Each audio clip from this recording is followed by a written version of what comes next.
Hello, everyone, and a very warm welcome from all of us here at RWG Publishing. If you've ever had a story bubbling up inside you, maybe wondering just how to get it from your head onto the page, then you are in exactly the right place today. We're about to break down a complete blueprint for writers, a really clear path for anyone who has a story they're burning to tell. So, the guide for our journey is The Author's Blueprint, Crafting Your Masterpiece by Bill Vincent.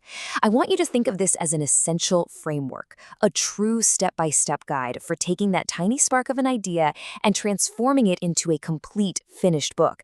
And the best part, we're going to walk through all the key steps together. All right, here is our roadmap.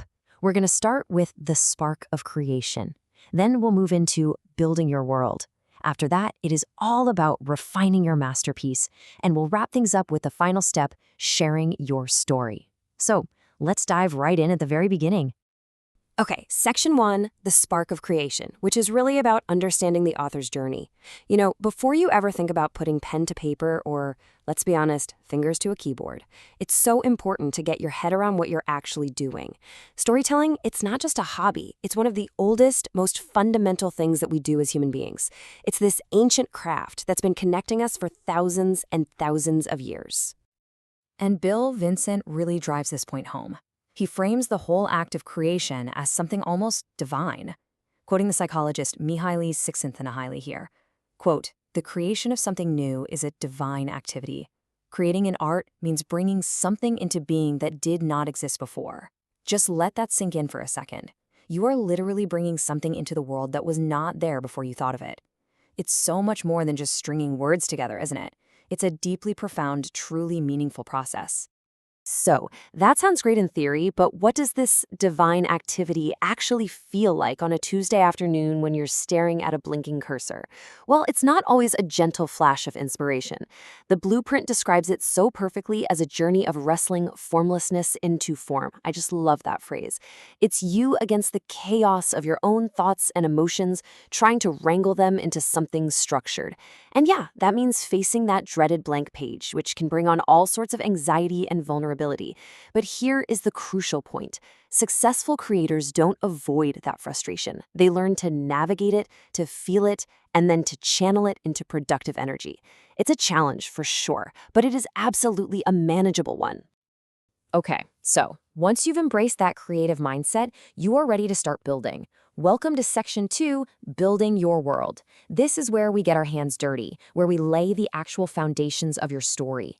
It's all about constructing the entire universe where your characters will live and breathe, whether that universe is based on cold hard facts or spun from pure imagination. Now, fundamentally, every writer has to choose one of two main paths. On one side, you've got fiction. This is where you're the architect of unique, imaginary worlds. And why?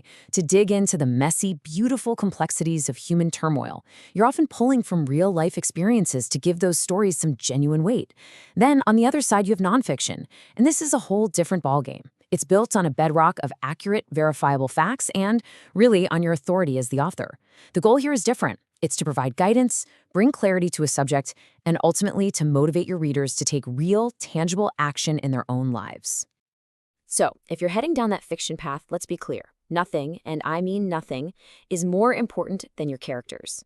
But how do you make them feel, well, real? The author's blueprint breaks it down into 4 fantastic steps. First, create a detailed bio. Really dig in and brainstorm who this person is. Next, identify their core needs, the basic stuff that drives them.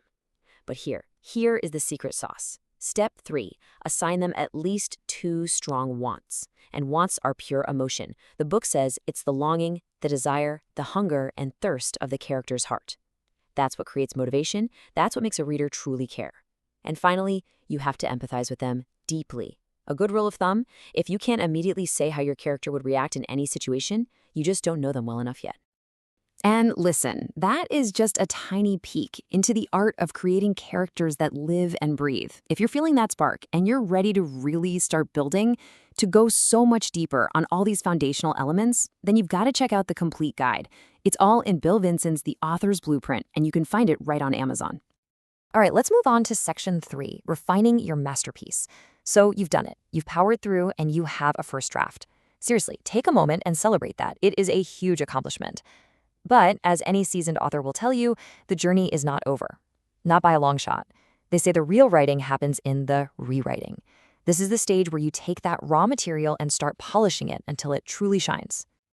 So what's the most important thing to remember here? The book has a mantra for it, and it's simple but incredibly powerful. Ready? It's editing, editing, editing. You really can't say it enough. This is not a step you can just rush through. This is the process that elevates a good idea into a great book. It's all about improving clarity and getting that all-important chance to see your own work with fresh eyes. I know editing can feel completely overwhelming. Where do you even begin? Well, the blueprint gives us a brilliant way to tackle it by breaking it down into 2 levels. Think of it like this. You wouldn't paint the walls of a house before you're sure the foundation is solid, right? Same idea. You start with the higher order concerns, the big picture stuff. Is your main idea coming through loud and clear? Does the overall structure make sense? Once you've sorted that out, then you can zoom in on the lower order concerns. This is where you hunt for typos and fix punctuation and grammar. Tackling it this way stops you from spending an hour perfecting a beautiful sentence in a paragraph that you might end up deleting anyway. We've all been there. And a huge part of refining your work is mastering description. You want to pull the reader right into your world, and the first gateway is often the sense of sight. It's about using imaginative, powerful words to create vivid mental pictures in their mind, really helping them visualize everything. But a truly immersive world isn't never silent, is it? To really pull your reader in, you have to engage their ears. So instead of just saying a room was quiet, think about what that quiet sounds like. Is that the whisper of the wind, the distant rhythmic thump of music, or maybe the cozy crackling sound of a fireplace? And finally, we have the knockout punch of description, taste, and smell. These senses are so powerfully tied to our memories and emotions. The musky scent of an old attic or the sharp, tangy taste of a lemon, these details can transport a reader instantly and create a deep connection. When you engage all the senses, that's when your world stops feeling like words on a page and starts feeling real. And just like that, we have arrived at our final section, sharing your story. You've done the hard work, you created, you built, and you refined. You have a masterpiece. And now comes the final, huge, exciting, and, okay, maybe a little nerve-wracking step of actually getting it into the hands of readers. So, how do you do that? Well, today you're basically standing at a crossroads with 2 main roads to choose from. First, there's traditional publishing, the world of agents and publishing houses. It can feel intimidating, but the big plus is you have a whole team helping you. On the other road, you've got self-publishing. Here, you are the boss. You control everything. It is a ton of work, no doubt, but that finished book becomes your personal badge of honor. The most important thing is that neither path is right or wrong. It's all about finding the right fit for you and your book. And this next point is so crucial for any writer today. The blueprint is crystal clear about this. That old romantic image of the reclusive writer tucked away in a cabin, that's a thing of the past. Building your author platform is a 24/7 job now.